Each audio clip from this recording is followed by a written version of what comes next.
Hello and welcome, everyone. You are listening to a very special episode of the Spiritual Sisters podcast. This is Gabrielle Celeste. You guys, she's here. The Queen Mother is here. We've been talking about her since the very beginning. And we have Queen Mother Nikki Novo here with us today. I didn't think this was ever going to happen. Right? Yep. Yeah. I cannot with the title. I just see myself as Mother Nikki, Goose. you're a queen. I do hear. I know you are Queen Mother. Thank you. I should maybe embody it a little bit more, but I get that. I get that often. I'm like, that I was on this journey by myself for a long time, and I just wanted friends, and that's why what I've done exists. So I am grateful. We for you love guys. it. We're grateful We're for grateful you. for you. Okay, so we're just going to jump in because Nikki doesn't want to hear any more of our nonsense. She's heard it for 30 minutes before we pushed record. And we're just going to get started. So Nikki, I've heard your story several times, but I never get tired of hearing it. So for the people that don't know who you are, we're going to want you to share your story. But before that, I wanted to ask Gabby, how did you find Nikki? And what were your thoughts when you found her and stumbled across her? Okay, so it's kind of like I'll make it a short story. I was in my Saturn return, and that is a really wild, about 3-year astrological introduction to adulthood. And I had a reading a year prior, and in that reading, the astrologer had mentioned you are going to have very significant female mentors in this space as you progress on your path.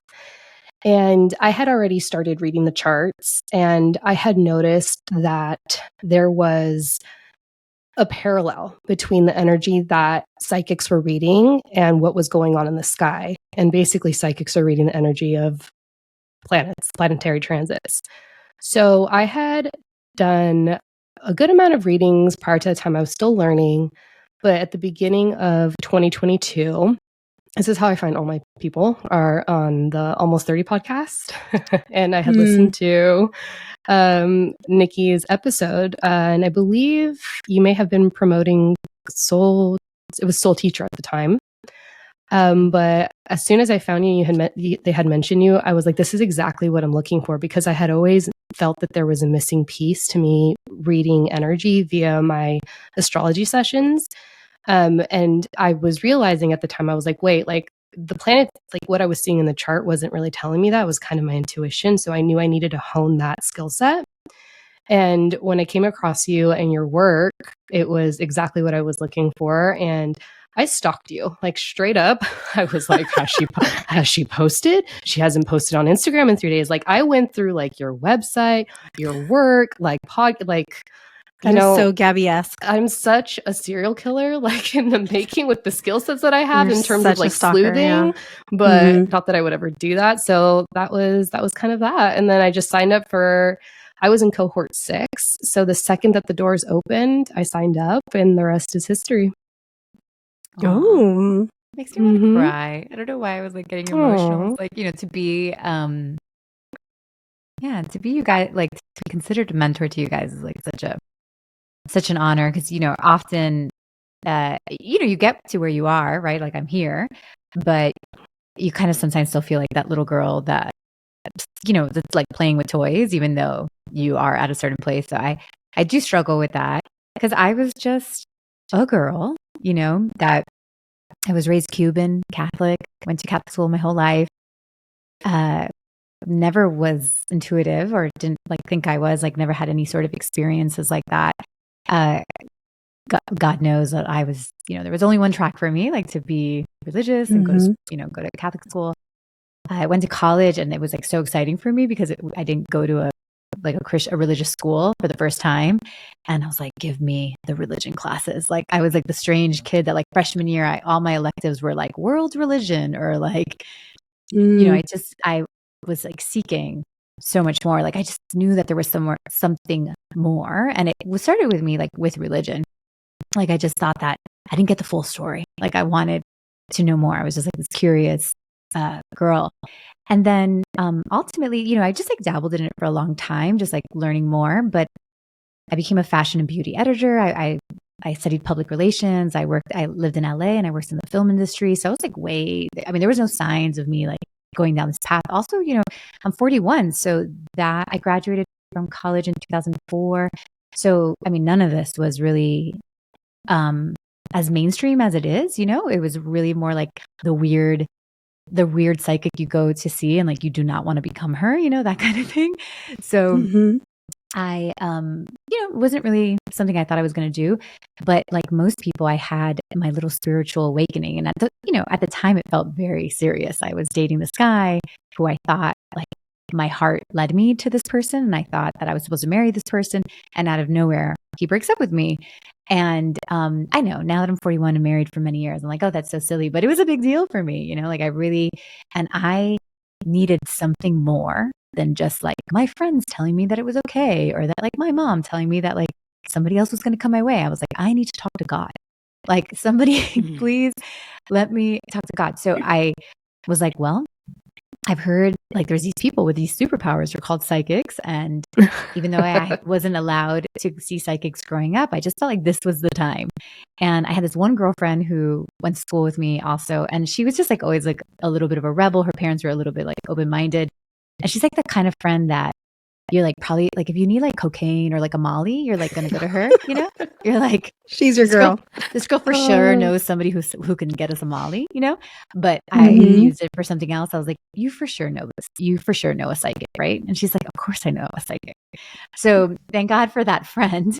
She drove me around to like different psychics. They were all horrible the first few times. I had like some really funny experiences. I think I was like attracting, you know, these horrible experiences with my mom. I was really scared, you know, I was really scared to go see a psychic, but I also knew I needed to go. I finally landed on this woman who does angel readings. And I thought, okay, cool. Like angels are in the Bible. Like this is safe. And she was amazing. Like I just couldn't believe like how accurate she was, like past, present, future type things. Obviously you can't really, I feel like when you get a good reading, like the person tells you a little bit about the present or a little bit about the past to help gain the trust of what they're going to tell you about the future. And she did all that. And she, you know, predicted my husband years before and all that. But it's funny because I was going to her, which I have so much compassion for my clients because I'll have clients come and be like, you know, really trying to control the reading. Like they want me to tell them that they're going to get back with their ex-boyfriend or, you know, that like everything's going to be okay and they're going to be rich, you know? And I was really like going to her to tell me that, you know, this guy didn't work out because I was going to marry a rich guy and like be rich and like married in like a couple of years, whatever. Like that's what I wanted her to tell me. And on the contrary, she told me she definitely gave me hope. But one of the main things she told me, she was like, you're going to start to get into the metaphysical. I had never heard that word before, metaphysical. And all I heard was like wizard. Like, holy shit. Like, this is like the last thing I need. Like, I was like, listen, I came here to make sure that I was dateable. Like, to make sure that like I was going to be okay. And now you're telling me, like, you might as well tell me that like a unicorn like head is about to come out of me or something. And she was funny. And I didn't even know what that word was. And at the end of the reading, I was so like interested that I asked her, like, do you think I could do what you do? I was a fashion and beauty editor at the time, guys. Like to paint you the picture, I was living in a high rise in Miami, like in downtown Miami, like in the center of all things. I was the editor of like the main luxury publication in Miami. Also like had like side jobs, like writing for New York magazines. Like I was in it. And for somebody to tell you that you're about to like get into the metaphysics, like I was not okay with that, you know, but she gave me my first angel book. And I lived in like kind of like the equivalent of like a sorority house at the time. I lived with two roommates and we were just like living in that house. So it was like the center. Everybody would show up at our house. It was like a party house. It was like a party place, you know? And I would at night like read my little metaphysical books about angels or about like anything religious that wasn't written by a religious person, like Jesus and Mary Magdalene and spirit guides. I was just going down the rabbit hole all by myself because like there wasn't cute influencers at the time, like teaching you these things. So it was really like these books and the weird, you know, woo-woo stores at the time is like where I was getting my information. And I lived in that house. and I had one friend that knew that I was into this stuff, but the others, we were like really trying to hide this from them. And I had like all these books that I would hide underneath my bed. So if people would come over, I could just like slip them under my bed and nobody would know that I was into this stuff. So I was like really alone in the process. I used to always tell my best friend that if I ever get in a car accident, if I ever die, like, I don't want you to mourn me. I want you to go under my bed and burn all those books. Like, God forbid, like anybody see. Nobody can like, know. Yes, exactly. Nobody could know. So that was like really like the beginning of my journey. It was this like very much in the spiritual closet, but I just could not deny it. And at some point, once I got in, I wasn't reading yet. I was just like interested in this. And like most people, I feel like you guys have gone through this, right? Like I was just taking a lot of certifications because I was interested. At some point, I got interested in healing myself. At first, I just wanted like intuition to tell me what to do and what not to do so that I could never, so that nobody would ever dump me again. I just wanted to like make the right decision. But ultimately, I learned like, oh, there's this thing called healing. I remember learning about like the mind, that like your mind has power over what you're creating. And I was like, what? Like I remember learning that and being like, what? I could not believe like nobody had taught us that. And it was like, and then anybody I would tell my parents and they would think I was like insane. And I couldn't believe these things were like being hidden from us, so I was very curious.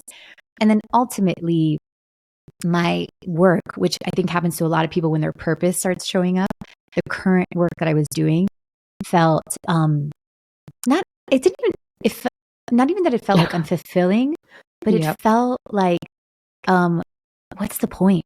Like it felt so silly compared to this whole other world that I wanted to talk about. I mean, I was, writing about $3,000 handbags. I was like, this is so dumb, Right. and I loved that stuff before. And I don't think it's bad.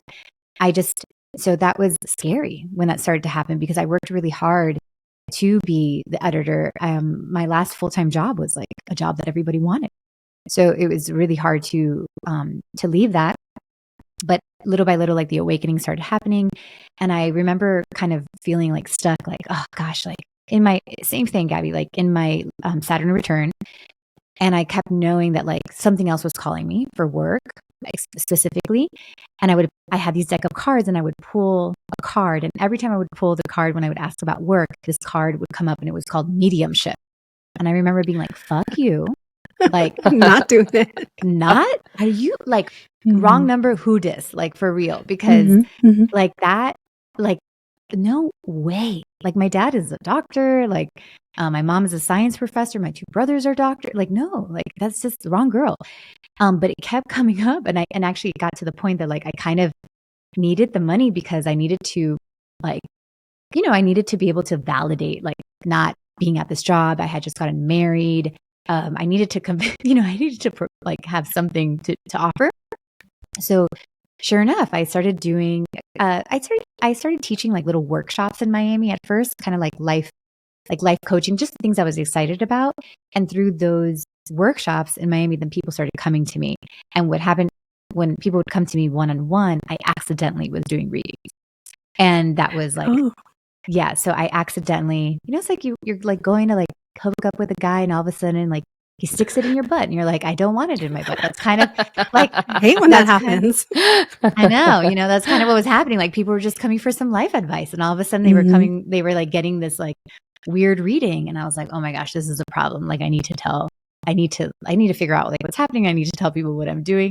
So I was really scared about that, but ultimately started to call what I was doing readings. And I was a really good reader because I loved readings. I became a connoisseur of readings. Like once I went to that one lady, I went to everybody.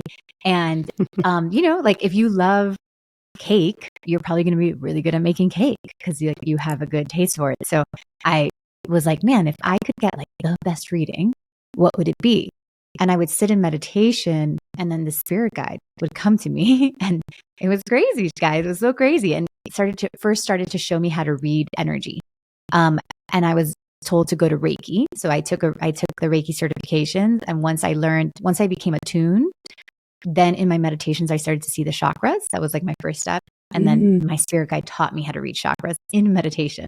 It's so crazy because it was so many years ago that I'm like, it's hard to remember that like story almost, but it started there. So all I could do in the beginning was read chakras. And then ultimately, my curiosity led me to then get into souls. So what I focus on right now is really reading people's souls, connecting with people's souls, understanding people at a soul level, which is why I now do the soul reading. And yeah, it was just really my curiosity, but I was very alone in the process. So when I started to see people be interested in the thing that I wanted to do, I couldn't help but like make community. And that's why I am here. Mm-hmm. You've created so many little covens. Yep. Yeah.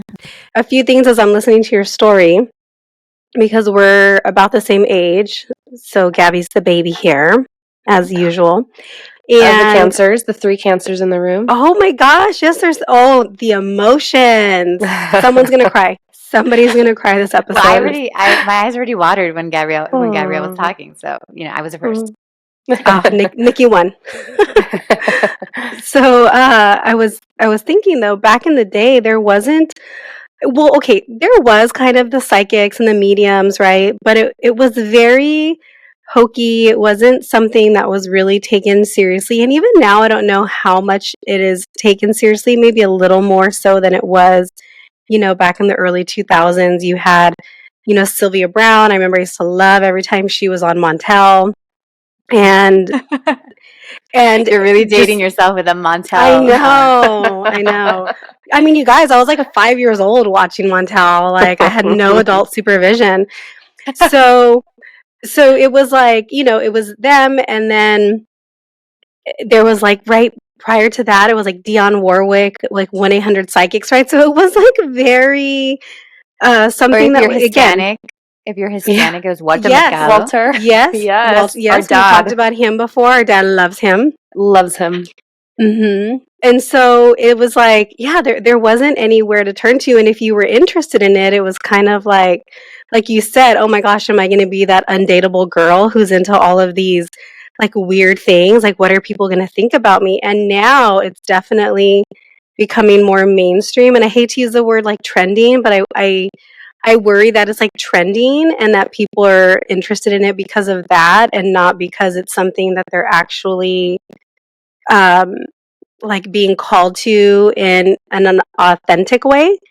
So I think for me, when I found you, I was like, oh, she's like cool. She's relatable. She gets it.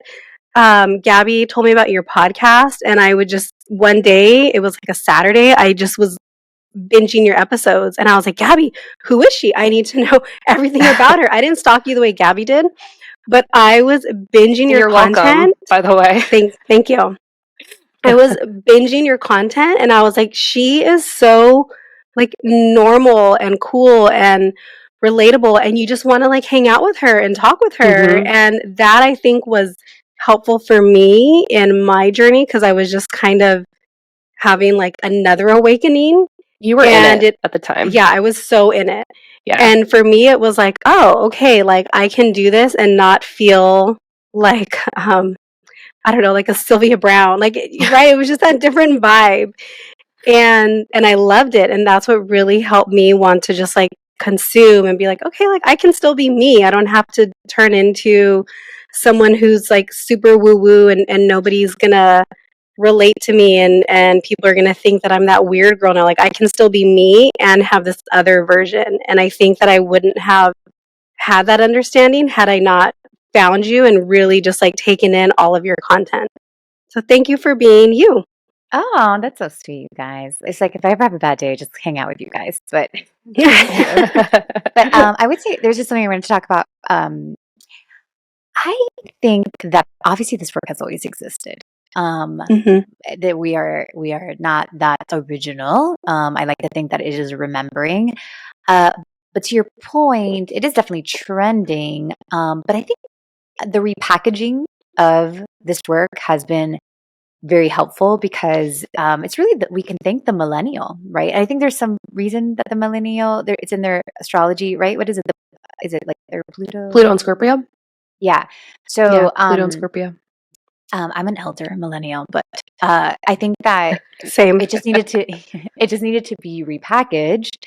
And I think it's been very helpful, right? Like, especially I think it's gonna be fascinating to see like the next generation, because like I see so many mothers parenting their kids and trying to avoid that moment where you like forget everything. It still happens because I'm raising 3 kids. I have a range of ages, so it's not like they fully remember their souls by any means. I think they're still going to have their awakenings. They still have to come into this earth and be like, okay, I'm human. I'm going to play the game, you know. But I think it's just something that we needed, and we needed. What the millennial really did was make it aesthetically pleasing, and letting people get into it. I do think that if anybody is interested in the spiritual work, just always remember to use your discernment. I have so many students that like have just kind of let go of their own intuition and made other people's intuition like stronger than theirs. When you can come to a reading with me, or like you're in class with me, I mean, I am there to help you remember your own intuition. So even if I say something that doesn't stick with you, like that's part of the learning process of your own intuition. Like I want you to be able to be like, oh, I love Nikki, but that thing that she just said doesn't resonate with me. And because like my truth is blah, blah, blah, blah, blah. So I do think that like the bad thing about the saturation of like commercialized spirituality is that it's hard to discern, because it all looks the same, right?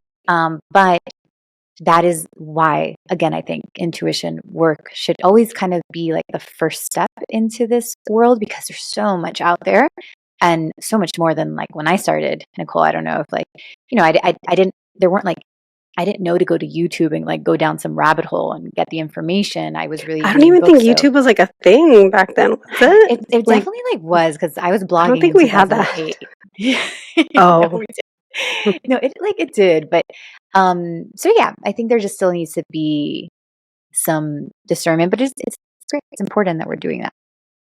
hmm I have a question. So you were just speaking to, what you, well, actually, I'm curious, like, what do you think it is going to look like in the next 5 years? And um, I'm fascinated by your spiritual brain, but also your business brain. And Nichole and I were talking. I'm like, so what questions are you going to ask her? And I was like, well, I would really like to ask her about this aspect, because you were a Capricorn in the past life, which Yes. you've talked about on podcasts. And so Oh, I think people, Getting I'm so like, happy. do you guys like know this side of her?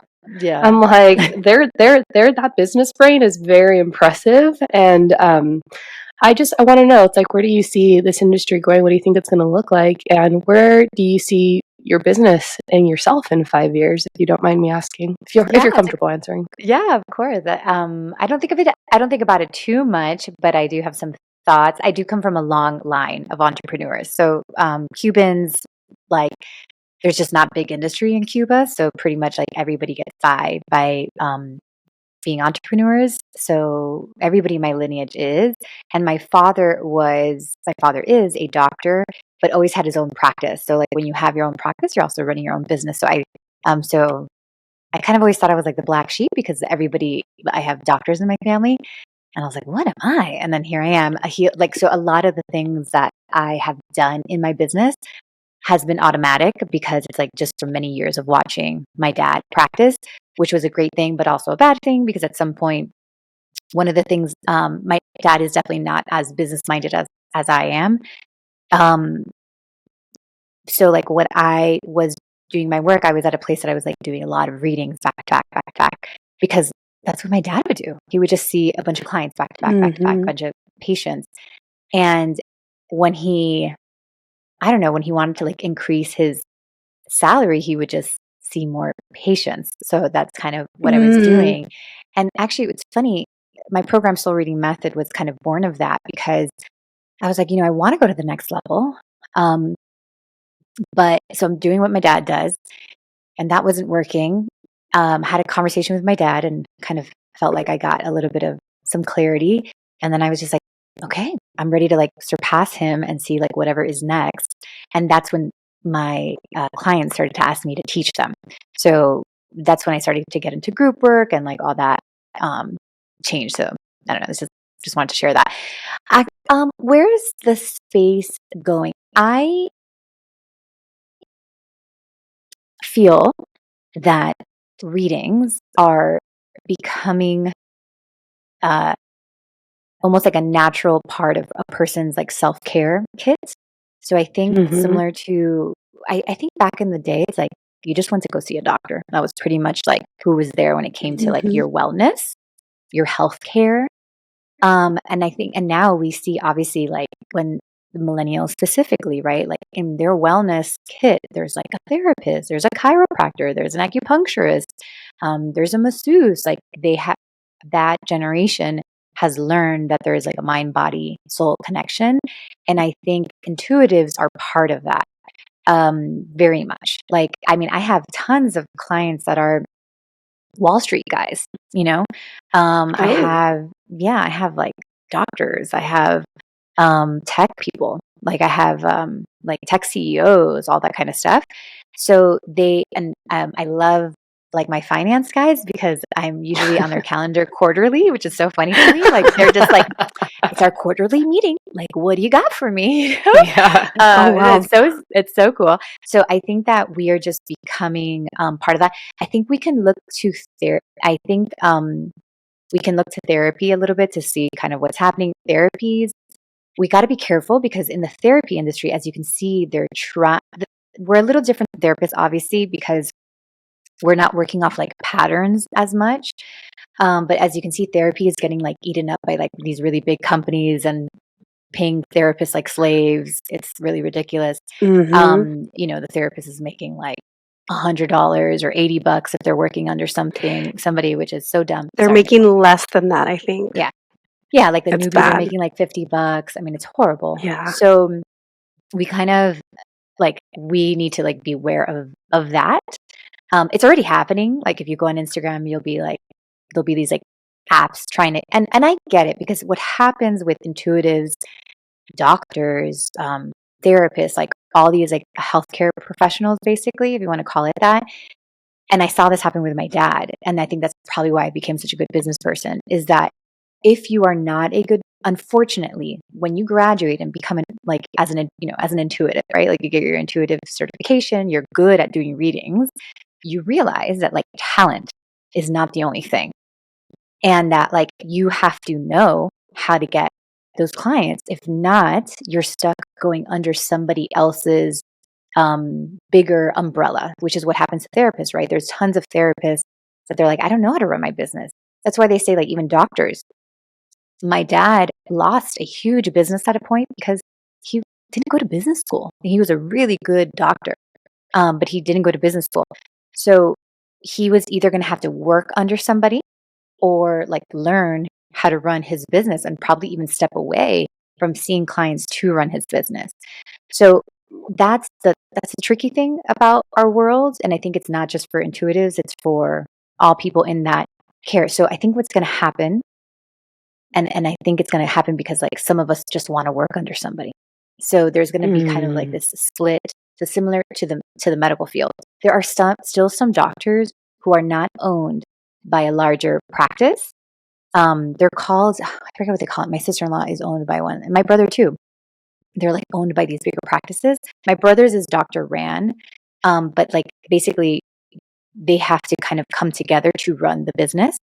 So intuitives, and I see that with my students, there's like two paths, like some that are going to be like really good at being able to run their own business and therefore get a bigger share, or some are going to have to go into those like big slavery tech situations that you're getting paid, $50. So I think that's where the industry is going, but I know the industry is not going away. I think this is going to be a regular career. I do feel that we together, even in Soul Reading Method, like we have professionalized the industry. Like, and that is why in Soul Reading Method, or Soul Teacher at the time, I was very obsessed with training my students. I've had to get a little bit hands off because it was a little too much, but I got very obsessed with like training the students, making sure that they were like really good at what they were doing, because I think that that's what differentiates ourselves from like, the woman that I used to go to in Miami that was like working in the back of her house, like sitting on a plastic patio table and reading my cards or whatever for $50.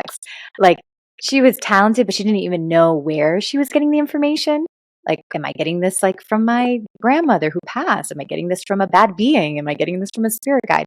So in soul reading method, I really wanted people to know where they were getting their information, so that we can professionalize. And I don't think we're there. Like, I think we'll get there even more. So, like we like really become something in the industry.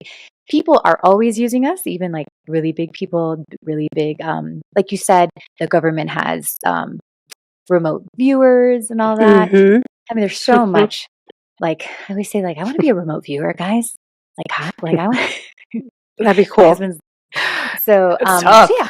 I think that's a lot of. I think it's just getting bigger. It's just getting. But I do think that if you're interested in the space, you have to, unfortunately, like love business just as much. Yep. And you have to brand yourself from the beginning and all that. And if not, if like you're like, man, that is like not my space, like most artists, right? Like they're just like always looking for a manager to like run their business, then you got to think about that collaboration. Like, who is my manager? You kind of have to know that like whatever I do make, I'm probably gonna have to give a percentage to somebody who can like manage me or be part of a bigger company. So it might be worth like training yourself business wise as well. I just had this conversation with someone yesterday, and then Gabby and I spoke about it after. But because I've never been business like curious or interested, I've never wanted to be an entrepreneur. I've always just wanted to, like everybody says, or like society told us, okay, I'm going to go to school, I'm going to get a degree, I'm going to get a good job, and that's it. And now I'm kind of switching out of that, and I'm not as interested in that path, and I'm wanting to do my own thing. And so it's like, oh, you have like an entrepreneur spirit. And I'm like, no, I don't. Like I've never thought of myself that way. And it is hard because you don't know how to do that. There are so many pieces that go into, like you said, running your own business. If you're going to do this, like you said, how many therapists don't know how to run a business? Because it's not what we're taught, right? We're not taught how to run a private practice. We're taught how to diagnose people and how to treat them and how to document it. And that's it. And so it is challenging that other layer. And I think that's where Gabby's expertise is going to come in too for a lot of the spiritual girlies that are trying to get their businesses going, because Gabby has both of that. She has the business background, and then she has all the spiritual knowledge. So you're like the whole package. Oh my gosh! Anytime And I get you for free. I know. Anytime I love Nichole gives me it. a compliment, I'm just like, what did I do to earn this? I'm like, You she's say I'm so nice mean to you all the me. time. No, it's fine. I'll Well, throw a jab in later. I'm glad you're on your best behavior for a queen mother. I know. I'm like, But I okay, I gotta be a good girl today. Okay, but I want to pivot. And I actually, because I had the honor and privilege of reading for you earlier this year, and I'm not going to speak to the details for privacy reasons that I saw in the reading, but you're an OG in this space. And I got a really fucking cool glimpse of what's coming. So I'm really excited for you. Remind me, I don't remember. Oh, okay. Well, First And if you want me to edit any of this out, let us know and we'll cut it out. Don't worry. Oh, But, can I say something really quick about Gabby, as I like to call her? oh, Miami girls are so annoying. We nickname everybody. So like, sorry, but it's not so sorry. do we. So I So do we, yeah. unfortunately So do nickname we. everybody. I have astrology was never my path because I wanted to learn my intuition without cheating. Is kind of what I would tell myself. I was like, I don't want to know human design. I don't want to know astrology. I don't want to cheat. Like, so I trained myself purposely, like not going deeper into the other modalities. And that's kind of like how my path was. So, but the truth is, like, I don't understand astrology. Like, it's actually very complex. Like, my brain, like, I don't know, my brain just like doesn't get it as much. Yep. And I find it hard to find astrologers that I can actually like understand. And I mean, there is just nobody like our friend here, Gabrielle. Honestly, seriously, I've trained a lot of She's people. gonna cry. We're gonna get number 2. I know. I'm like, fuck. Okay. Yeah. Oh, All the Second cancers. cancer to cry. But no, I really mean that. So You are the real deal Aw. and the real package. That's what we came here for today, to tell you that. Oh, Aw. mini me. Oh, I received that. I appreciate you. I love you. I want to speak to what I saw for you, but I want to pivot to your book because there's so many nuggets and I'm getting like downloads as we're talking, but I just thank you for that. So for you, what I saw that because you're an OG, it's almost kind of like you are so well connected and it's probably like what that skill set, like we go into our careers right before we get into this work and we're just like, why the fuck am I doing this? It doesn't make sense. And all of a sudden you're making this transition to the spiritual work as we've just talked about. But you know the people that you were meant to help and serve and heal in this space. And because you have been a humble servant, not just to the people that you've helped heal, but to your students, because I don't know anyone in this space, Nikki, that has graciously not gatekept. Like you are very just like open with the information that you share. I don't know anyone else that's doing it and cares, like legit gives a shit about the people that they're working with. And I just see so much of that paying off for you where you're going to be at the top of the hill. You have your pick of the land and you're getting all the credit that you have worked so hard for. And I saw certain like upcoming birthdays for you that in like years in your laps around the sun that is very close, that I'm just like, oh, you're going to take off. And I fucking can't wait to see that up level, like you to be on these network and these programs. I'm like, yes, you go, Queen Mother. Trademarked. Oh my God, can we trademark that, Nikki? We Queen should. Mother. Can we collab and like trademark your Queen Mother moniker? Well, we're Queen sure Mother we're gonna make by the Spiritual Sisters. we're And the gonna mother's make like a the cancerness Sure. in me. Yeah. Well, I also, and just so much of like what honestly, you've shared a lot, even in your book, Soul Led Living, which by the way, towards the end of it, and I told you this because I read it so quickly, just like I read Harry Potter, I was like, yes, yes, yes, yes, yes, right? I was just like soaking Best it all compliment ever. Like I read it as quickly as Harry Potter. Are you kidding me? Like this, it doesn't offer And want she was anything like other. a Harry Potter die hard. Like I read she that went last book. hard for Harry in. Potter. So hard, right? I can see The that. last 3 chapters, though, Nikki, I was like, oh, fuck, I feel personally attacked. And it's because that means you're in it. Like if you're being triggered and there's certain things that you're reading, you're just like, fuck, I'm being called out. And there's so many themes, I think, of self-worth, especially like just throughout the book. And I didn't realize this. And for me, I look to you and Nichole does the same, where we see someone that's done it and can do it and has worked so hard on the lower 3 chakras and all of them in general to get to this point where I'm just like, this book is such a reminder that like you help, you serve, you heal by going through those challenges, by becoming your best self. And that's how you heal the world at large as well, by living your true authenticity. And I think really at the core, that's just one of the main themes that I took away. Oh, thank you. Yeah.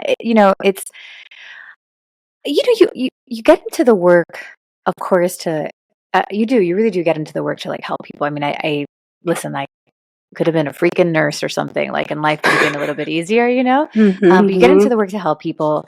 But of course, like, it's that teach, learn experience. So like everybody you're working with is teaching you so much and you are like healing yourself because you almost like learn that if you want to help them, you have to help yourself.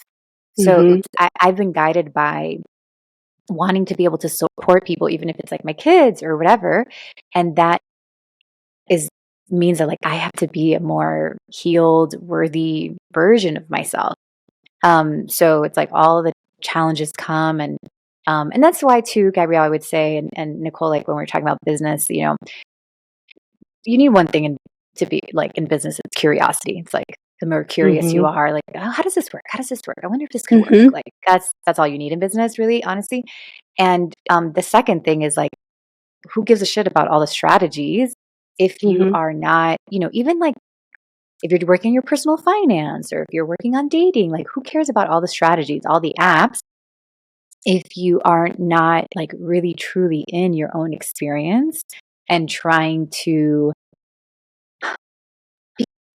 make some more space in your body and your mind for your soul, and that's why the book is called Soul Led Living. I do soul readings because my feeling is that obviously we are humans, we have a brain, that is like the engine to this body. But our soul, if you make more space for your soul in your body, then you are really living according to your soul. And I really do think that that's like that's the trick to the game that is like human life, is to be guided by that. And you got to live that way. It's not, and I think as spiritual people, it's really easy to get caught up in the upper chakras because you get so excited about all the things, my human design and my astrology. And I had this reading and she told me this and my crystal and all that kind of stuff. And like, I'm into that stuff too. My upper chakras were what opened first. But ultimately, when you start to really like walk your talk and embody those lessons, your life is going to ask you to show up. And then you get into like the real human stuff, which is like what you're saying, like the lower chakra things, and you want to live soul led. And that's really what the book is about. Like, how do we, take all the things that we've learned and really live it? And I'm really just trying to teach it through example in the book. And I think that's what you do really well, is that you relate it to your personal experiences, and you realize that, or you make people realize, just because of the way that you explain it, and that's so the writer in you, where it's like it's so relatable and easy to digest, and then you realize like, oh, we really are having a spiritual experience but in human bodies. And I want to pivot to Nichole because I feel like she has a question, but I do want to speak to a couple of the points that you made in the chapters that triggered me when I was reading it. Oh my God, I would love to know. So we'll come back. What made you feel attacked now? Because she's sensitive Sally over here. So there's this whole section on ego death, and I read it when I was going through my ego death this summer. And you say you must first learn to trust ego death before learning not to fight it. Ego death and these unexpected experiences appear on our path to create greater alignment. Once we start to acknowledge this, then we can begin to welcome death with open arms every time it comes to us. And I feel like you've embraced that. Whereas, like, for me, when I was reading this, I was like, oh, no, I'm fucking running. I've gone through a couple, and now I realize that they're cyclical. But it's like, now I can read that, and I'm like, oh, because I'm on the other side, and I can, I can read chapters 8 and 9 just fine. But when I was first reading the book, I was like, oh, no, it's because I'm in it. And so I think there's a lot of really, just strong, beautiful nuggets of wisdom that people will really take away from this. What do you think ego death Yeah, is? definitely. Like, what is it to you? I think it's a piece of my identity in the human form that's no longer serving me, that needs to be let go so I can step into that next chapter, whatever that is, so I can further fulfill my soul contract in this lifetime. Oh, beautiful. It's like I've thought Is about that right? this, guys. Yeah. Like, so I see this a lot in readings. Like, if you read somebody's like solar plexus in their stomach, and something's happening there, it's usually like an old identity is trying to leave and a new one's trying to come in. So like, as humans, like, we have all these identities. Like, I'm a mom, I'm a fashion and beauty editor, I'm a whatever. And at some point, like, we're living our lives with these identities and we start to have a bigger vision. So let's say like I am a mom, and I don't know, maybe I have this bigger vision of being a realtor or something, and like having a real estate business or something. And I'm my mom self, and I'm like dreaming about like this possibility, and I start to see it and I start to visualize it. It's all happening like in these upper chakras. Me like making my lunches for my kids, but like visualizing this new life. So ego deaths are funny because people get real mad about them, but I always say, like, you caused this to happen. Like, you made this happen because when you were there making your like peanut butter and jelly sandwiches, you were visioning this version of you, or like what would it be like to possibly have like this real estate company. And that vision and that manifestation is basically like, okay, cool, yeah, let's happen, like let's do this. Mm-hmm. But it will tell you, but in order to like be that version of yourself, there's a part of you that can't come with you.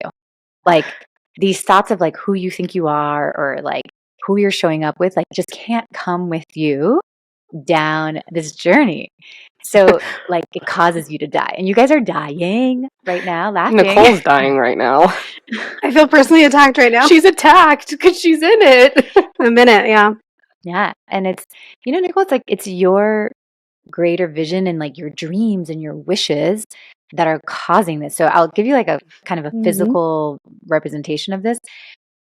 We live on 30 acres of land, and my husband has been wanting to develop like a piece of the land and put homes. Our area is very like the rest of the U.S. It's very low on homes. It could use some starter homes, and we want to take a piece of our land to build some starter homes.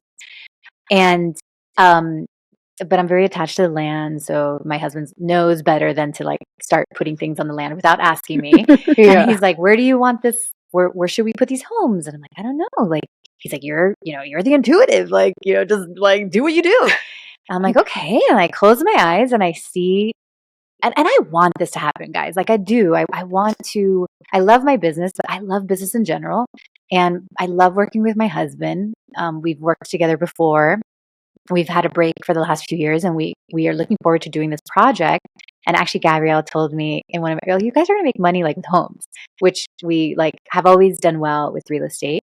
And this is just like a bigger project. So I want to do it. It's like, but it's so out of my league, of course. Like I know how to run a really good digital business, but whoa, like development, real estate. So I'm very hesitant with this. But I'm like, I'm seeing it. I'm trying to jump into his vision of like us and what's possible and all those kind of things. So he tells me, close your eyes, tell me where you see the homes. I'm like, oh, well, I see the homes. I'm like, well, no, this doesn't make sense. The homes can't go there, in my logical mind. And this is what happens in intuition training, right? Like your imagination sees something, and then all of a sudden you get out of the meditation and your logical mind's like, there's no way. Like, how could a horse fly or, whatever? And you start to doubt like what you got. And what I was seeing was like the houses on this side of the land where there's this 100-year-old barn that we have on our property. It's falling apart, but it's been there for over 100 years. And I don't know, sometimes you like respect those buildings. And I just never thought we would knock that down. So to me, I'm like, well, God, universe, I want all of this to happen. I want to build those houses, but you got to find a way to build it around the 100-year-old barn is basically what I'm telling the universe. And when I close my eyes, I actually see the homes like where that 100-year-old barn is, and there's no 100-year-old barn. But in my logical, ego-controlled place, right? Like when I get out of the meditation, when I'm in my life, in my scared version of me, I am like, no, but you can't knock down that barn. And the universe is like, well, yeah, I can. Literally, no joke, guys. Like I'm telling Benny this, I'm like, I don't know about the barn. I don't know the barn. The next day, Benny comes back from feeding the animals that live in the barn. He's like, Nikki, he's like, half of the roof of the barn flew off last night. I'm like, you are fucking kidding me. And I'm like, did you like go there, like loosen up the screws or something? He's like, no, like it's falling apart. So this happens, right? Your life starts to fall apart and things are not working out, and you try to get that new job and it keeps on not happening, or like, man, you keep trying this route and it keeps not happening, and you're trying to, so of course Benny and I could choose to fix that roof, right? Like Benny's like, don't worry, I'll go out and I'm going to go buy like whatever the aluminum and I'll just fix up the roof. And I'm like, or we don't have to, or we don't like fix the roof, right? Because a lot of times like we set these manifestations out and life starts to crumble because it's just making space for the real dream. The barn is literally crumbling to make space for a bigger dream. And not only our bigger dream, but houses that can really help people in the area, right? We're not building like mansions, we're building like starter homes. But I am attached to the barn, right? So there's like, we always do that. We're like, I'll do anything for my business to work. Like, I'll do anything for like this thing to work, but don't take my barn, and everybody has a barn like in their dreams. And then if we are too attached to the barn, that's when ego death feels hard, because it's like, it feels unfair. Like the universe is taking our barn, like it's taking our thing and we're fighting the barn. Or I could be like, okay, the roof is falling, Nikki. It's okay. Like we can knock down that barn, we can take it down piece by piece when it's time. And I can gracefully go into that. There might be a lot of grieving. I might feel really bad. Maybe some of our neighbors are going to get mad because it's been there forever. I don't know what's going to happen. I'm not going to say it's going to be easy, but I can gracefully go into it, or I can like resist it the whole way through, because ultimately that barn's going to fall apart. Does that make sense? Now I'm feeling attacked. Yes. What's your barn? Well, I don't even know. I'm trying. When you were talking about that, I'm like, what is my barn? I think my barn is, I don't know, a steady paycheck. Right. As much as I Yeah, it could be like the want. schedule I have with my kids or like the steady paycheck. Like the barn obviously doesn't have to be something physical. It could just Mhm. be like something that you're holding on to. Like, don't change this. You can change everything else, but don't change this. Yeah, I think for me it was that steady paycheck. When you're an entrepreneur, when you're trying to do your own business or you have those ideas, like one of the things that I've always talked about is when I worked at the county versus wanting to have my own private practice, which I don't even want my own private practice anymore. But the idea was, okay, well, at the county, I get paid the same no matter how many clients I see. I can see 5 clients a week or I can see 25 clients a week and I'm going to get the same paycheck. If I'm in private practice, if my clients don't show up, I don't get paid. So that was always something that was, I think, challenging for me as far as the idea of doing my own thing. And well, what if people are sick or what if people don't show up? So I think my barn is that steady, reliable income because I've been working since I was 16. I've always had steady, reliable income. This is now going on 3 months that I haven't had any income coming in. And that has been challenging, but I asked for this. I asked for time off. I literally, I realized recently how much I've manifested everything in my life, good and bad. Mm. And everything down to my infertility issues. Like I manifested my infertility issues and I have manifested this. I asked for this. And now I'm like, I don't know what to do with this. I need to get back to work. And it's like, but wait a minute, girl, like this is what you asked for. Like do something with it. And I haven't known what to do with it because or maybe my barn is routine. Yeah. We spoke about that yesterday, Gabs, right? Like me having a routine and a set schedule. Yeah. That's something that I really thrive in.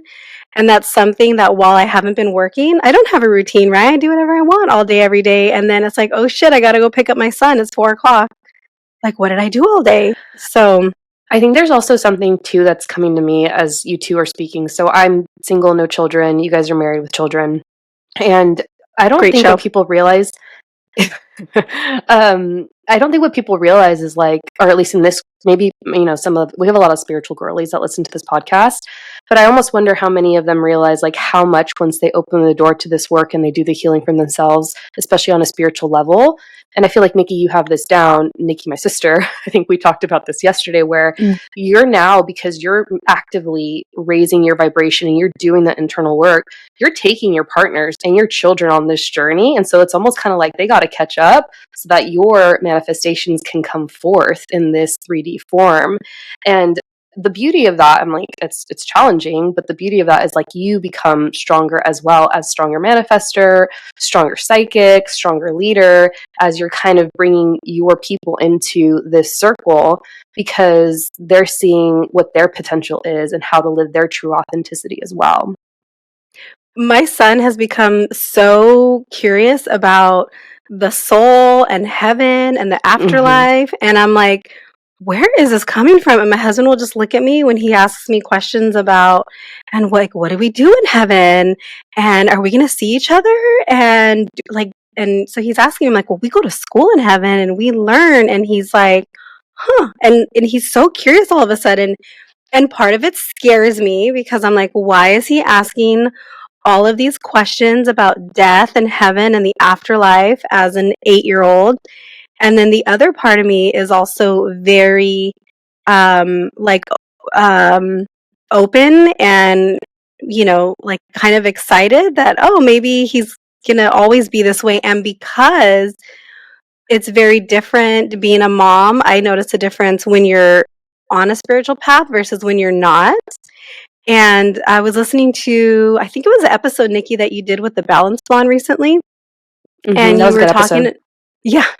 And there was something in there about just how different it is parenting from a spiritual lens versus a not spiritual lens. And you said something that I was dying laughing at, Nikki, and you were talking about a story recently with your son and like he was maybe watching something that was a little bit scary and you're like, God damn it, like now you let in the ghosts, like you let in the spirits. But it's true, right? It's like you were talking about the things that we get mad at or like that frustrate us as parents when you're spiritual versus when you're not. Like what other parents are going to go and say that? Like with nobody, right? But like those In are the the Cuban things. accent. Yeah, and Cuban, like the Cuban Oh, accent, like, yeah. "Oi, hi, Yeah. Oliver." Yeah. Like, it's so Yeah. bad. Yeah, I think I have Mm-hmm. a few things to say about what you guys are saying. Like, there's so many things coming up for me. Um, I think spirituality and teaching our children is a cool. I'm going to put that out there for anybody that wants to get into that business. I think everybody's looking to have some, I mean, what religion does very well, of course, is like give some like guidelines as to how we can teach our kids some spiritual things. And I think we're going to continue to look for that. And I think that's really fun. And seeing kids be spiritual is like the funniest thing, but they really do get it. I have one of my So all-time cute. favorite stories is my middle son was in Montessori. So he must have been, I guess, around 5 or 6 at the time. And I guess at home at some point he had asked me about past lives. I don't even know how it came up, but I told him, I'm like, no, what happens to you when you die? And I was like, oh, well, when you die, you go to this place and then you come back and you have another lifetime. And I guess, I just said it in the comfort of my own home. So I show up to school one day because they were having like, like a little Christmas show or something like that. And in Montessori, they all kind of, it's really cute. Like they sit on the floor, they hang out on these little tables, and he's hanging out with like his little friends, like four of them. And he's like, Mom, come here, come here. I'm like walking over to the table. He's like, Mom, tell them what you told me. I'm like, what? He's like, tell them about what happens when you die. And I'm like, no. I was like, Oliver, no. Like, and he was like, what? I'm like, we don't talk about that here. I was like, I think that's something that they might want to talk about with their parents. But it was so funny. I'm like, I can imagine these little like 5-year-olds having conversations about like what happens when you die. Like to Mm-hmm. be a little fly on the wall, like listening to those conversations. But I think, they get it. So that's really cute. Gabby, you said something about, when Nichole, you're really doing it, you're like raising your vibration, you're bringing your kids and your Mm-hmm. husband, and that's really hard. Because like in order for you to live your like soul's path, you have to bring them with you, and it is Yes. complicated because sometimes the more you raising your vibration, people are either going to come with you or not. I mean, my husband and I were in that situation that we were either going to get divorced or stay together. I always felt like I was on this train. And I was like, listen, I'm getting on that freaking train. And Benny for like 1 second was like, I don't know. And then like the next day he was like racing, like sprinting after that train to like jump on that train with us. And that's really what it feels like when you're growing spiritually and seeing who's going to come with you and who's not. And it's very scary. A lot of us hold ourselves back from growing spiritually Mhm. because we are afraid of who we're going to lose. And it sounds complicated when you're in a relationship, but I would say that from reading so many single people, I find it to be equally complicated when you're single because I think many people that are on the spiritual path, they get almost, that's not the right word. It's not addicted, but like, you're getting like a high on that constant healing and like moving at this pace. It's like, you're like, okay, I'm like moving at this pace. I'm like growing spiritually. I'm moving at this pace. And you have a hard time actually like getting off the train for a second to find your person and start then going on that pace with them. So I think that like the spiritual single girl can put that off for a long time because yes, I always call my children my speed bumps. Like they are my speed bumps. Like Lovingly. yeah, they slow me down, like Mm-hmm. I would be like this crazy person, like just moving, 100 miles an hour if it weren't for the children. But with my speed bumps, I do everything, even spiritually, deeper and like in more in depth. And I dot my I's and I cross my T's because I have to go a little bit slower. And I think as a single person, you have to be, that's kind of like your barn, you have to be willing to give up the pace I of your feel called spiritual out. growth. Mm-hmm. You have to be willing to give, because then you gather your people and then just know that right now as a single person, you're looking for like that pace and that speed. And then you bring somebody with you and it gets a little bit slower, but it gets deeper. And it's kind of like, quality over quantity. Like we don't need to go so fast if it's like not a good fast, if it's a messy fast or it's like I'm just brushing up, I'm reading a bunch of books, but I'm just like, rather than like reading one book, maybe that's like really deep. And I think there's a time and a place for that, right? Like there's a time and a place for like getting a little bit of everything. But my sense is, Gabby, that we want to focus on depth rather than speed. And you have to be willing to like jump off that train for a little bit and have a break. So actually I was on a trajectory with my spiritual awakening, and then I actually got off of it for a little bit because I wanted to like be dateable. I met my husband and I forgot about all my woo-woo stuff for like about 2 years because I was like, we're going to catch this guy. We're going to get him to marry me. I'm going to move into his house. Like, we're going to get all this shit done. I am the fashion and beauty editor that you see. I'm very cute. I will cook your daughter dinner. I will like make everything happen. And I actually like for a while I felt bad about that, but it was like so perfect because that poor guy, the minute, man, we were on our honeymoon and I was like, listen, I think I'm going to leave my fashion and beauty editor job. He's like, what? I'm like, yeah, you know, like those vows we made 2 days ago, just keep listening. I'm going to leave my job. And I think I'm really going to make, you know, that little blog that I have where I talk about, that thing. I think I really want to make that happen. He's like, so you're saying you are going to have no income. I'm like, that's right. That's right. That like, no, I have your income. Literally just told Nichole that yesterday. I was like, we were talking about this just yesterday. And I think that's why the solar plexus theme of like power and then like the ego death and all that in soul-led living hit me so hard because it's like, as a spiritual girly myself, I'm like, I worked so hard to build this identity. I'm not giving that up for just anyone. I'm not even interested in like focusing on that if it's not going to be someone that's worthy of what I believe my worth is, you know? So yeah, there's so many nuggets there, Nikki. You always have me thinking. I'm like, oh, download here, download there. So thank you for that. Yeah, because our relationship. I think it's okay. I think it's almost like she's saying it's okay for you to put that aside for a little bit, and just because you're putting it aside. Yeah, I put it aside to like really be there. But then I have that's why my writing is just necessary for me because it's like my processing. So it's like I had the experience, and then I usually like go for a hike, or it happens when I'm like hiking, or you know, when I'm just by myself, and then I start to understand the story from a lesson point of view, and I need those experiences. I need those experiences. I need to be like in all the human experiences to understand. I think maybe that's where you struggle a little bit, Gabby, because you want to, like, you hate being a human. And I hate spiritual bypassing.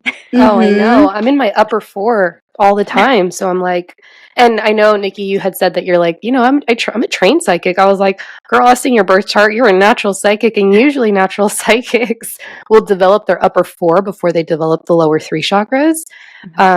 So when you said that, I was like, oh yeah, that makes a lot of sense too. But yeah, it's hard because I'm not grounded, and that's my focus for next year. But I hope our listeners are appreciating me being called out. Oh, like barely. This is like a very gentle, hand holding in the best way from like to my older sisters. So you know what? The listeners would have appreciated when we were in the car together after Nikki's book signing with our other friend. And that was really being called out, and you were very upset. You did not like that. Oh yeah. That was so fun. Just the book signing and the messages even there too, Nikki, sorry. So I have the 2 Nikkis here, guys. Who was in the car with you guys? Yvette. Yeah. Thank you so much.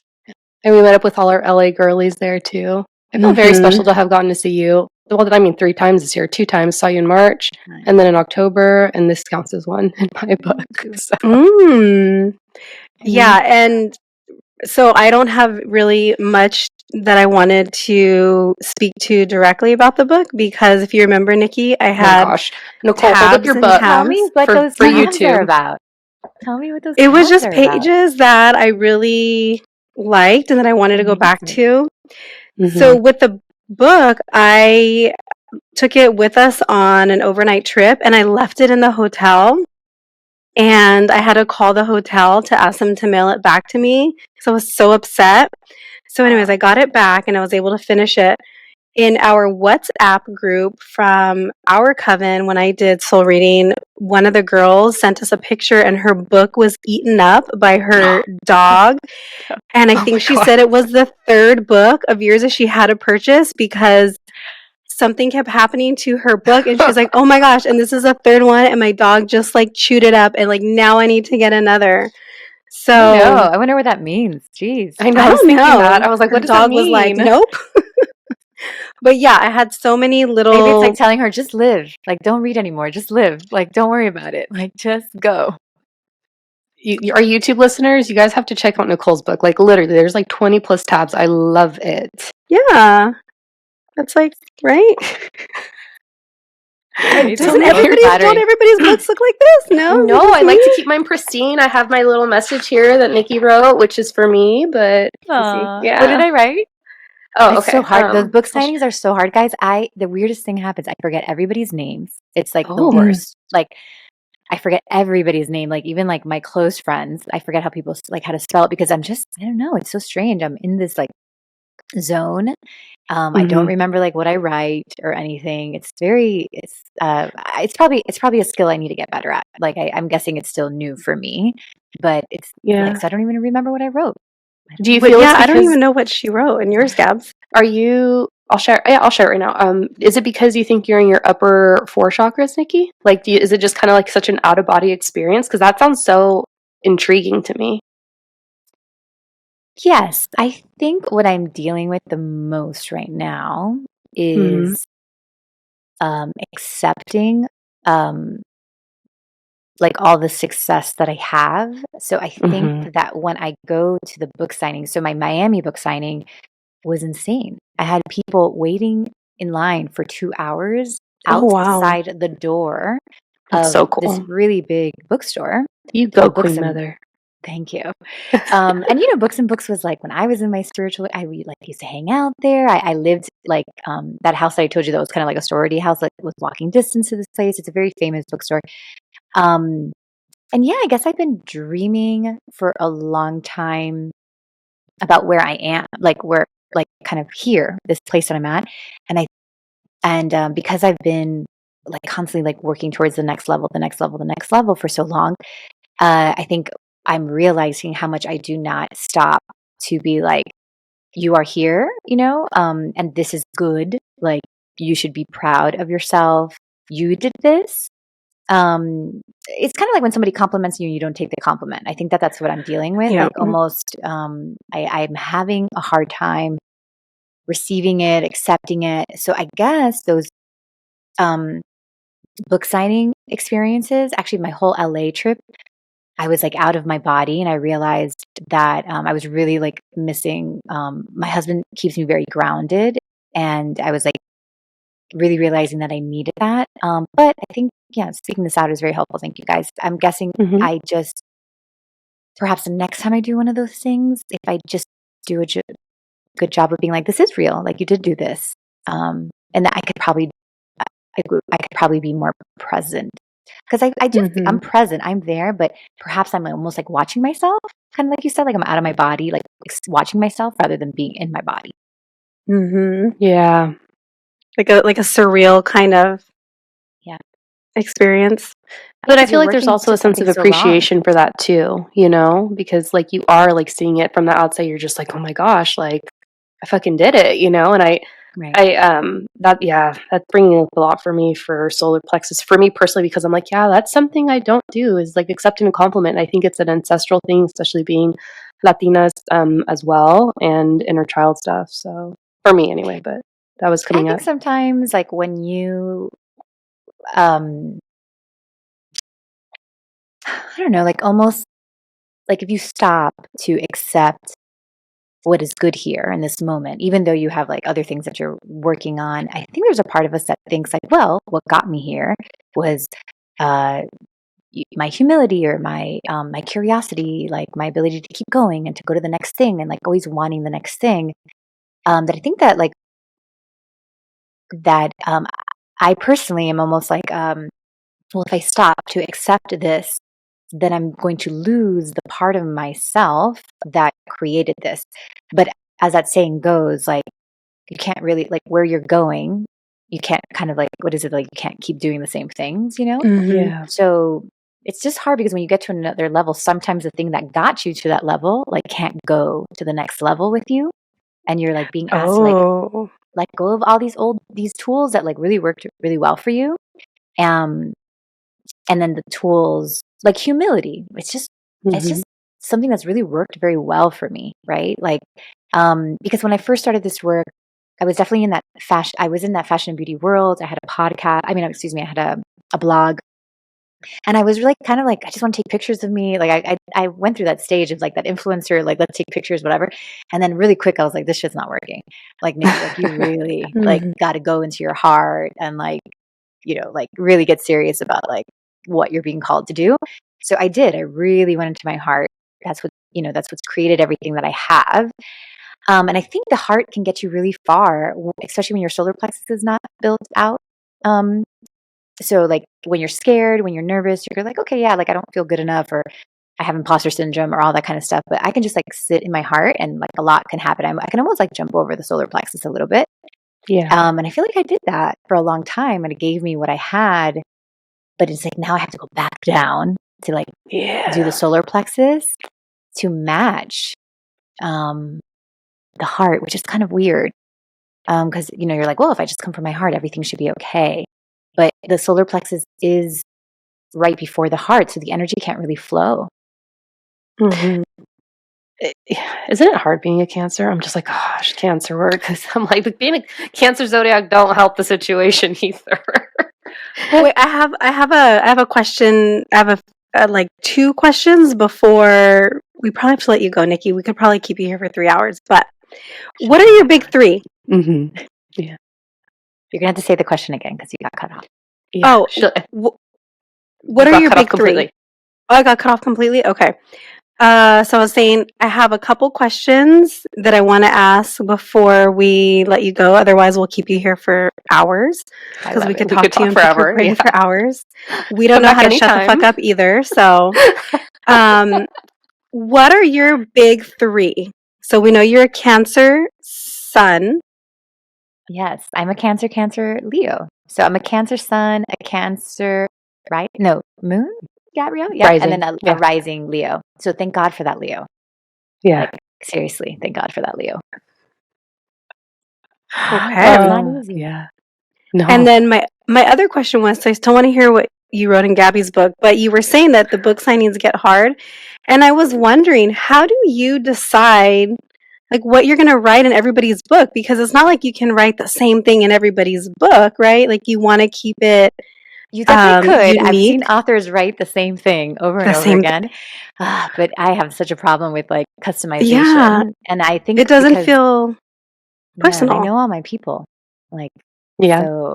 So I just kind of whatever is coming through and I write, and I feel like it doesn't always make sense to the person, but perhaps also like when the time is right and they open it, like I think the message will mean something at some point. And I just love that idea of like flipping a book open and like seeing something that was like written just for you, you know? So that's why I do them. But I'm just whatever's like coming through. I actually, all these books, we did this little promo because I had a lot of books in my office. I was like, I need to get rid of these books. We sold them with like a little guided message, and it was really fun. Like, I think it's just on brand too for what I do. It's so natural for me to like download. So, I love it. So, what's in your book, Abs? Oh, you go first, Nichole. Okay, so when I first read it, I was like, ooh, I love this. And then I was like, wait, should I be offended? So you guys tell me if you love it or if you're offended. Okay. Yours. I totally and I thought the same thing. I was like, she's gonna be offended, but like I'm so happy I'm here to explain it to you. Okay, say it out loud so I can explain it. No, I like that. So it says, Nichole, let your freak flag fly. LOL. The world needs your vibe. Bring it. And I was like, yeah. And then I was like, wait a minute. Think about me. I need to keep my mouth shut more often. No, I don't like freak. I think it's like freak is like, I don't know. For me, you know, everybody's words mean something different, but you're just like a very unique voice, like in a very, very good way. And it kind of just makes me feel that if you would truly like allow yourself, and because the thing is, I think what's hard for you is that you are a big personality, and big personalities in everyday life are annoying. You know what I mean? Like it's like Mhm. nobody wants to hold that much space for you. It's like too much energy. But Mhm. when you take a big personality and you put them on the proper stage and you put them in the proper setting, like they just do beautifully. And I think that that's you. It kind of reminds me, I was always this like emotionally crazy person. And then once I learned to write, I was like, oh, and that's part of like my success has like Mhm. come from my writing. And I just like really see that in you. Almost like, I'm sure it's hard because of course we have to be in our day-to-day lives, make sure we're not narcissists, like all that kind of stuff. Mhm. But like if you could just take what you really are and not like apologize for it and give it the proper platform, and when I mean platform, it's like, I mean, I get that you want the job and whatever, working at the school, but like imagine if you like positioned yourself like a certain way and you were just like, oh yeah, like this is who I am, and you kind of just like expected people to pay you this much money.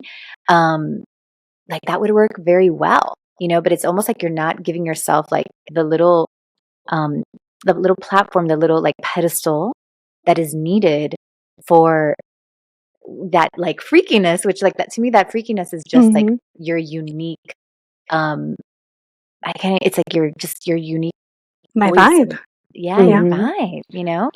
Are you emotional Yeah. yet, Nichole? Because I'm emotional for you. No, but as you're saying this, so one of the things that's been coming up for me a lot lately is my solar plexus and my self-confidence and my self-worth, She because cut it's off. something that Damn I it. I feel like it was I going to thought be it was so only the good. mountain Wi-Fi that was bad. No, I think oh, it's hers. Okay, so it's mine. so you have to start over, Nick. I was just saying that one of the things that's been coming up for me a lot lately is issues with my solar plexus, my self-worth, and my self-confidence, because I really lack in those areas, which I know for some people they're probably like, huh? Because like I am a big personality, but I think it's also, I don't know, it has to do with part of my shadow, I'm guessing.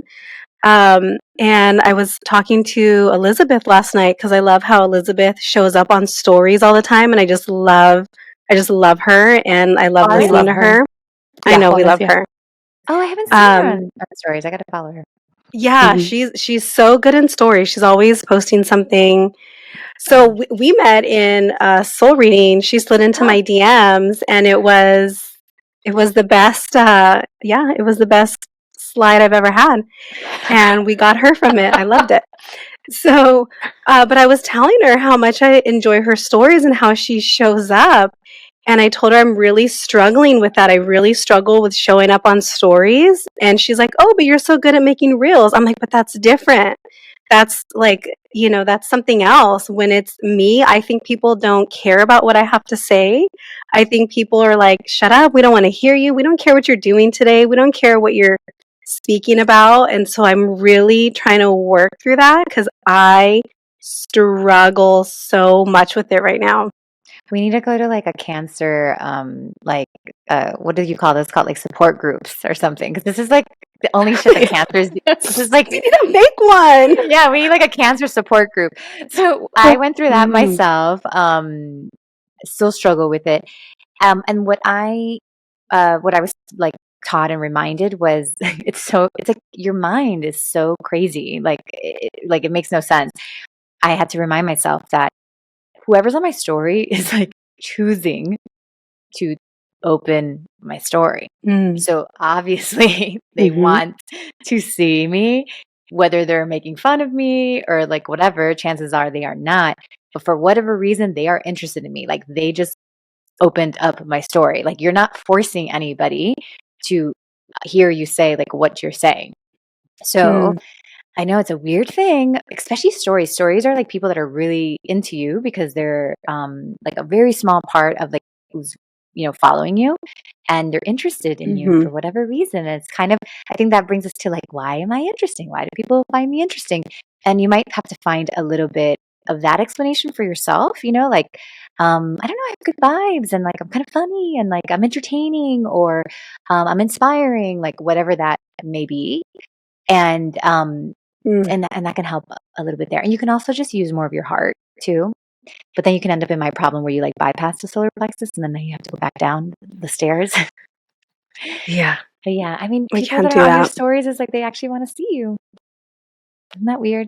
Yeah, I think that's hard because I have such a fear of judgment more than I think people are judging me more than people are not judging me, right? Which again goes back to all of the solar plexus stuff. So I think, oh, people are on my stories, but they're just talking shit, right? Like, oh, look at her hair, look at her face, like look at or listen to her. So it's always something, just so much insecurity that I think everybody else is projecting onto me, like my own insecurity, right? And I don't even when in reality people are probably like, what are you talking about? Like I didn't even notice that, or I don't see that, right? But they're so magnified to us that we think they're magnified to everybody else when in actuality they don't give a shit. But Also, I in think, the moment I can't remember that. right, of course. And I think one of the things to do is like to stop ourselves and be like, oh, how nice that like my business or like, my story situation is helping me work through something that I would have like never seen that it is there. So it really is like not trying to kill us. It's trying to help us bring like more of what we're trying to bring into the world, like, whatever we're trying to manifest or whatever. And the stories is just like a little small opportunity to work through that so that we could be more powerful. And it's really like we're reclaiming a piece of like our energy, our soul, so that we could be more powerful to bring things in. So, because I think as a Cancer, we can get very serious about like the depths, or the Scorpio kind of vibe, like the depths of, why things happen in the depths of my stories challenge or whatever. So I always try to use a little bit of like humor and lightness. So it could be like, oh, okay, cool. This is just like an opportunity for me. And it kind of maybe could take away a little bit of the personalization of it, like thinking like, it's just that I have attracted this into my space because it is something that's trying to heal within me. We'll see if you try that. Definitely trying to heal for sure. Did you have any questions, Gabs, or any final thoughts before we share everything that Nikki's doing?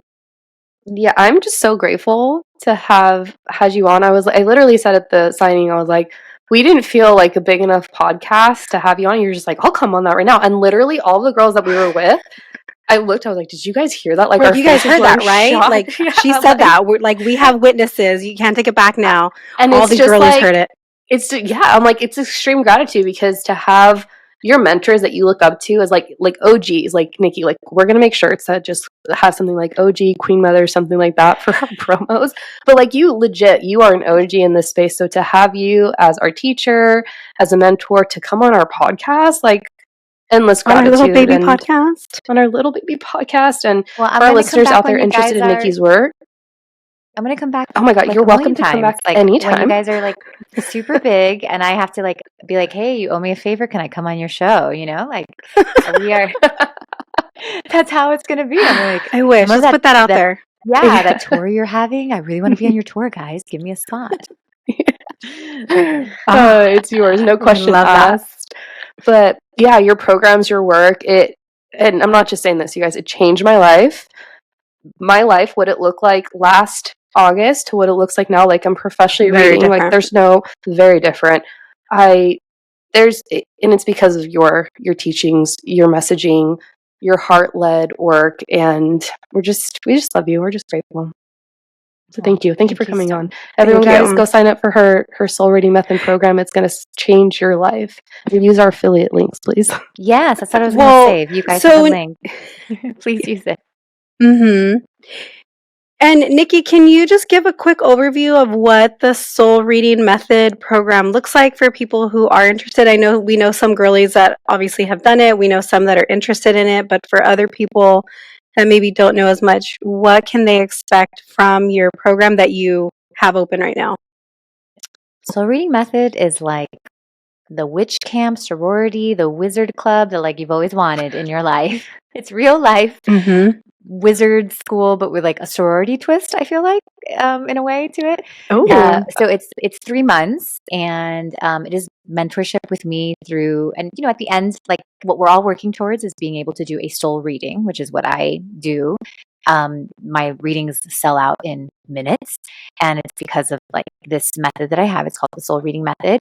And we learn how to read energy. We learn how to protect our energy. Most importantly, we learn to do some like really cool healings to release all sorts of stuff. We do past lives. We do the Akashic records. How do you find a soul's purpose? How do you find a soul's path? So super fun things. It's great for somebody who kind of already feels like they have some intuitive gifts, but does not know how to control it. I always say it's like you have a magic wand, you just don't really know how to direct it. So that's great for those.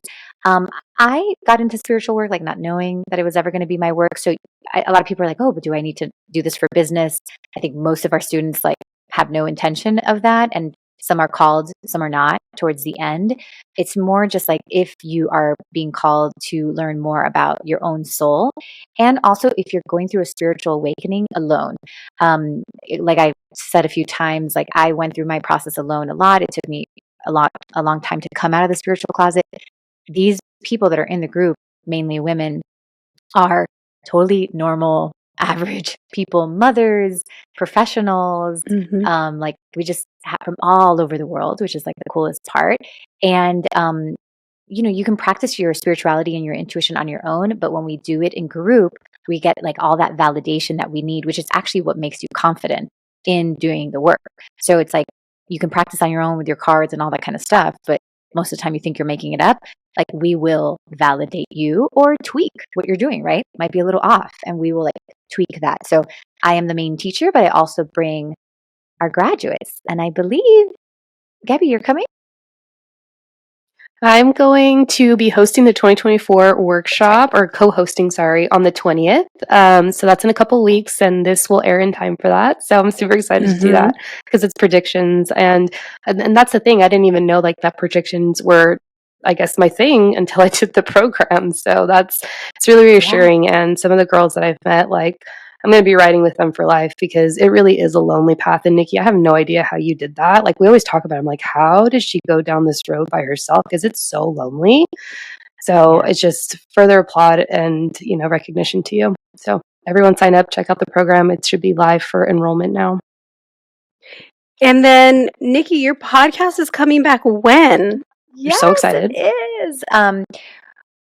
We're scheduled to have the first episode the first week of January. So I'm going to split it between business and just regular soul-led living stuff as well, because I know that my audience like wants both. So we're going to switch it out. So I get to talk about the two things that I enjoy very much. And is it still going to be it's under that Ask Nikki Novo podcast? No. So we're actually like going back to the old format. So I did Ask Nikki Novo as a trial run to see if I had a podcast network that wanted to work with me, but like needed me to be more of that like celebrity reader. And I was like, all right, I'll try. And it's not my vibe, guys. So it's just like, oh my gosh, we loved those episodes. Did you? We're going to bring like some of it, but we'll have some of that for sure. Like we're doing, so we're just kind of mixing both, but definitely more me. Like I'm not going to be doing many interviews. I will do some interviews if I feel like I need to share an interview, but there are a lot of like solos and answering readers' questions and just like teaching and sharing and all that. So it's just going to be a mix of like all the things people love Nikki Novo, but we're going to do soul-led living with Nikki Novo. Got it. Yay. Okay. So sometime in January, people will be able to find that by searching soul-led living? With Nikki Novo. Yep, exactly. The first week. With Nikki. Okay. We'll actually have a No, I think we're doing like a starting over. Like, what does it feel like to start over? And then some predictions. The first few episodes. I sent one in. I sent a voice note in recently. Yes, exactly. We try to kind of like couple it based on like the themes, so we get the questions in, but then we like put it in. But I feel like you're ready to go. Okay, Nichole. You're ready. Yeah. We'll see. You like teaching like I don't know why I see you teaching like rich ladies and probably like older ladies. That's like my vibe. I don't know why. I'm like, just go to the OC rich older ladies. And let everybody know in OC that like you exist. That's what I see. It's like I don't even know what I would teach people. Like I don't know that I know enough about anything in my life. Like what can I teach people enough about? I don't know. Well, we have to figure that piece out. Okay, guys. Well, you have officially been able to meet Queen Mother, and I'm sure you guys are going to love her as much as we love her. Check out her podcast when it comes out, Soul Led Living with Nikki Novo.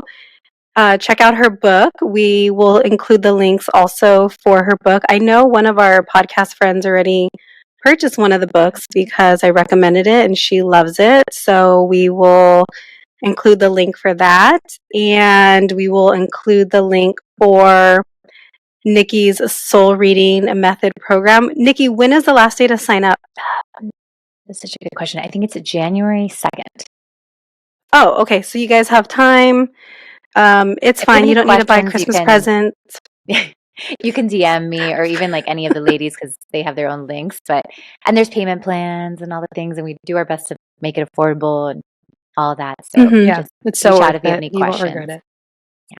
Yeah, so those are all the places you can find Nikki. And Nikki, again, thank you so much for chatting with us ladies. And yeah, we love you. We're so happy you agreed to come on with us.